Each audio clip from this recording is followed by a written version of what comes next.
sinon après... Moi, je m'appelle Maïté Bernard, je suis écrivain pour la jeunesse et pour les adultes. Je suis Christophe Guillemot, je suis auteur depuis 2009 et j'ai fait de la jeunesse aussi. J'écris des romans policiers et je suis commandant de police à la police judiciaire de Toulouse. Voilà. Voilà, cette très jolie couverture, il va paraître chez Liana Levy en mars. C'est l'histoire d'un policier. Il va lâcher donc hop, on n'est pas des PD.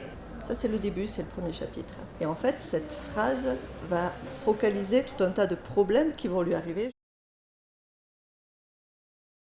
Et en fait, il y a déjà, je pense, un vrai conflit de génération.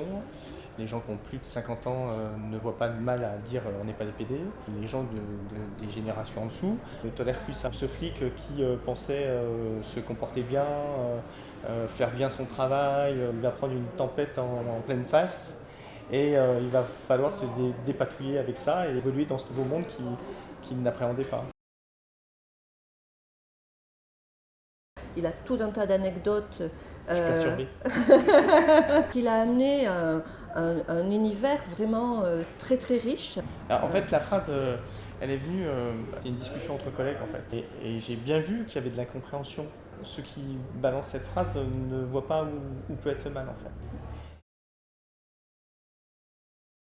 On faisait par ce qu'on avait envie en fait de faire. Je pense, on a tous les deux énormément d'affection pour notre personnage principal. On va penser, c'est plutôt Christophe et Maïté va représenter d'autres personnages. Moi j'ai énormément d'affection pour ce Grégoire Leroy, quoi. Je voulais absolument faire passer ses messages à lui aussi, même si j'étais la personne qui lui apportait la contradiction à l'intérieur de plein de scénettes et de dialogues, quoi. J'adore écrire des dialogues, ça me plaît vachement. En termes de cinéma, c'est quelque chose qui me plaît à entendre et que j'aime créer. Moi, c'est quand j'écris de l'action. Dans ce roman, il y a par exemple une course-poursuite en trottinette électrique. Je la voyais bien au cinéma, celle-là. Je pense que c'est un sujet tellement délicat que le traiter sous la forme d'une comédie était la juste voie.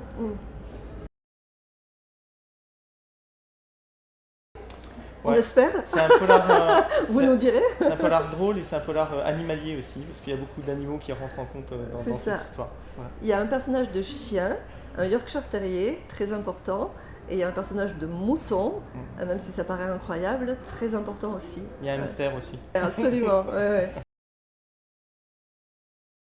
Est-ce que notre roman, il est tendu? Oui. Il est rigolo? Oui. On a un personnage hyper porteur parce qu'on a eu vachement d'affection pour lui. On a une galaxie de personnages secondaires autour qui sont super, je les adore tous.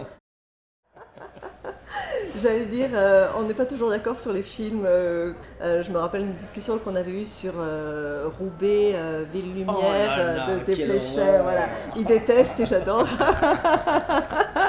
Et moi, j'ai trouvé ça vraiment, ce film, vraiment plein de sens et plein de lumière, justement. Enfin, bon, voilà. Quand on en a parlé, c'était super calme entre nous.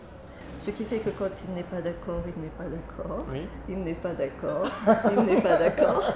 Et face à lui, je ne suis pas d'accord, je ne suis pas d'accord, je ne suis pas d'accord. Mais ça crie pas. J'ai des gens qui me disent, et alors qui a fait changer d'avis l'autre? Et je dis, mais personne. Il continue à penser pareil et je continue à penser pareil. Mais on avance. Mais on avance. On a travaillé 1 an ensemble. Oh, il y a autant de femmes que d'hommes. Je pense qu'il y a plus d'hommes. Tu penses qu'il y a plus d'hommes dans les écrivains? Il y a énormément de lectrices de polar, puisque ce sont les femmes qui lisent le plus, qui achètent le plus de livres, quelles que soient les catégories. 98% des éditeurs sont des éditrices. Enfin, une autrice, ça amène pas forcément un côté féminin à l'histoire. Hein. Vous avez des autrices qui font nettement plus sanglant. Il n'y a pas de généralité là-dessus.